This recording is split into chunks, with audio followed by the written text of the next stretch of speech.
March 6, 2012, nung simula ako lagnatin, syempre dahil final exam namin kinabukasan, pinilit ko pa ding kumangon at gumawa ko ng exam.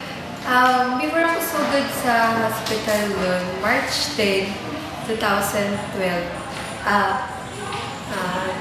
March 8, dumating sa point na talagang nagkakaroon na ako ng mild chill, tapos yung mga kuko ko naging blue na siya or bluish na siya.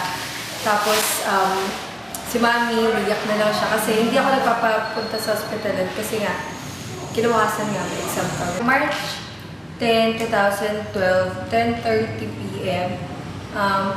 Doon na nag-start na nag-decide yung family ko na isugod ako sa Good Sam kasi sobrang taas na nung lagnat ko. And then, sabi nga ng doktora, masyado ito bababa yung platelet ko. Ngayon, ang nangyari, Monday, yun, madaming dumadalaw. Pero Monday morning, nag-start na ako magsuka ng dugo. Pero hindi pa ganun kadami.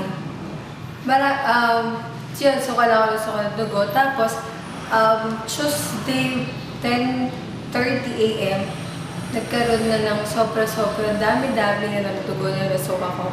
To the point na lahat ng member ng family namin ko, ayun, nagpanik na sila. Tapos, kasi Monday pa lang ng gabi, naghahanap na sila ng dugo para sasalin sa akin.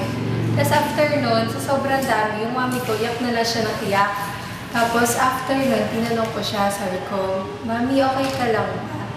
Tapos sabi niya, na-realize daw niya na ano ba yan, dapat yung pasyente yung nagpapanik, pero kami pa itong nagpapanik.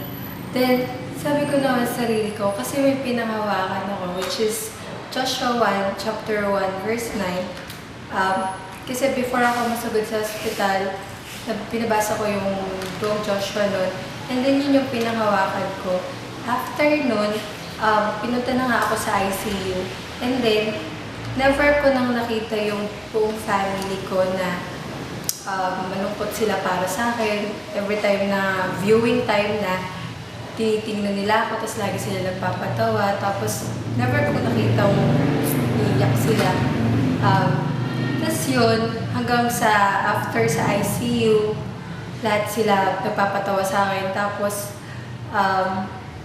yun, nagpasalamat ako kay Mami. Then, na-realize daw niya na pinakamahalagang yaman na meron siya is yung may anak siya.